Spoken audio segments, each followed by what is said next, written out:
Hey, what's going on? It's your boy BT, and I came here to talk some boxing with the thousands of True School Sports subscribers. Now, where's my brethren in New Mexico? Shout out to New Mexico. Now, David Benavidez. Let's talk David Benavidez because he's a pretty hot topic in boxing right now. He's fresh off of his eighth round TKO over Rogelio Medina, and for those of you out there who don't know, David Benavidez is 20 years old, 168-pound super middleweight prospect. And the guy, you watch him fight, big, strong, super middleweight, ridiculously fast combinations. Just all you got to do is go on YouTube and pull up his highlights, the 1 minute and 30-second highlight package PBC put together of him knocking out Rogelio Medina, and that'll pretty much reveal more to you than I can say about him now. But this guy Benavidez, this kid Benavidez, he's getting to that point now where you look at him maybe 2 or 3 fights down the line. If he's successful in all of his upcoming fights, he's gonna get a title shot. And the thing is, can this guy be the king of 168? Because we look at 168. Most boxing fans who are in the know, we know that 168 is probably the weakest division in boxing. Let's be real for a second, because you have Badu Jack moved up to 175, so one of the top 2 fighters is no longer in the division. Then you have James DeGale, who still has the IBF title, who hasn't looked really good in his last couple of fights. A lot of people thought he lost to Badu Jack. A lot of people thought he lost to Rogelio Medina, but he has had good fortune in getting a win against Medina and a draw against Badu Jack. So DeGale's still there with a title. You still have Gilberto Ramirez, who's been in and out of the ring with injuries and really hasn't looked like his old self in quite some time. You have George Groves, who's still in the mix. You have Fedor Chutinov. You have the younger guys like Caleb Plant, good defensive fighter, but still untested. Jesse Hart, a guy who had more hype behind him a year or two ago, but he hasn't really done much since the Deshaun Johnson fight, where he went life and death with a 19-11 guy.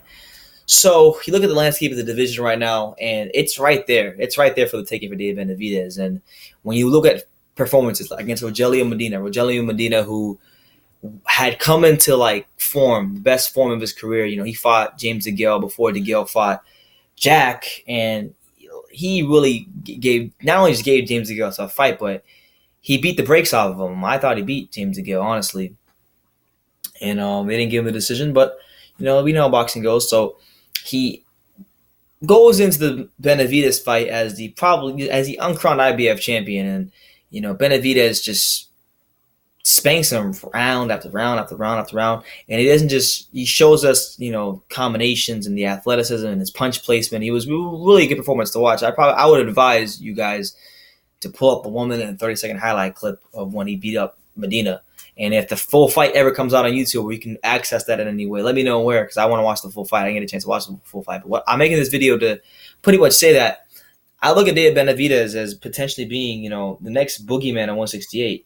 A guy that a lot of these middleweights are gonna avoid unless he becomes mandatory. Because when you look at him, right, he's 20 years old, right? But what kind of experiences David Benavidez have? Well, the type of experience he brings into the ring is the fact that 3-4 years ago, when he was 16 years old, he was sparring the likes of Gennady Golovkin, Canelo Alvarez, Kelly Pavlik, world class fighters, and Kelly Pavlik, who sparred with him. Kelly Pavlik, former middleweight champion, he even went as far as saying way back in 2014 that David Benavidez would be the next champ of whatever weight class he steps into, and that weight class happens to be 168.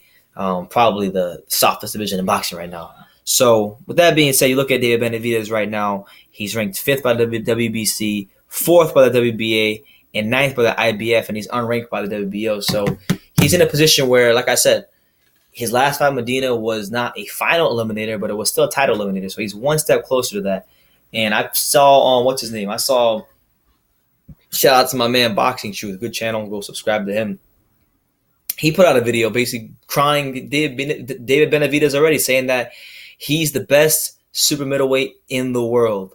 Now, is that jumping the gun? It might be. It might not be. But when we look at the current landscape of the division, Jesse Hart is inactive. Gilberto Ramirez can't seem to be a healthy fighter going into the ring. James DeGale seems to have his best days behind him because he hasn't had a good performance in his last two fights. Um, who else am I missing? Battle Jack's not in the division. There just really isn't a lot there at 168. So when you look at the perceived top of the division, and then you see this kid who's 20 years old, he sparred with the best there is. Okay, the best there is have said that he's going to be the best there is, and then he spanks a guy who's a ranked contender level fighter who's given champions problems and just makes easy work of them. When you see that, it's hard to ignore. And David Benavidez, I don't want to jump the gun. I'm not going to sit here and call him the best super middleweight in the world.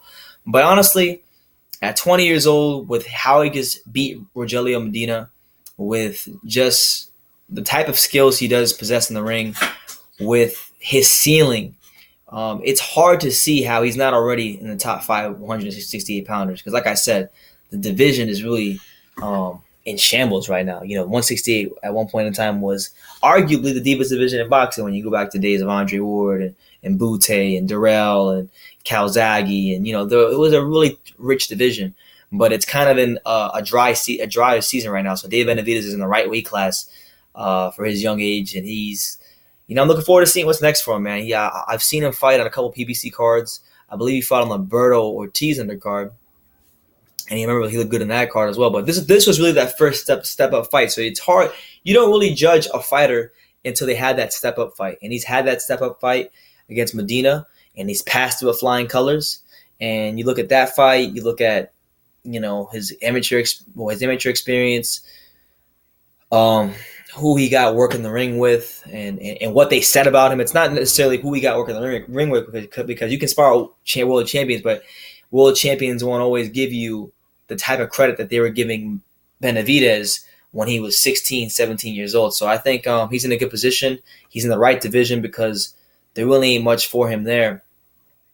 And maybe boxing truth is right already. Maybe at 20 years old, he is the most skilled and best super middleweight in the world. But we're not going to know until he works his way up into one of those mandatory challenger spots, because he's one of those fighters that unless you have to fight him, you're not going to fight him unless he's your mandatory. And even if he's your mandatory, if you can find another lucrative option elsewhere, you vacate your title and you move up. He's a really dangerous fighter.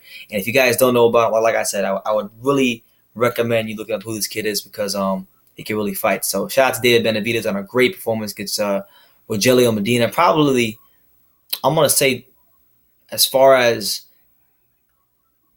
the excitement and how he executed his game plan, probably one of the most complete performances of 2017 thus far. So big shouts out to him.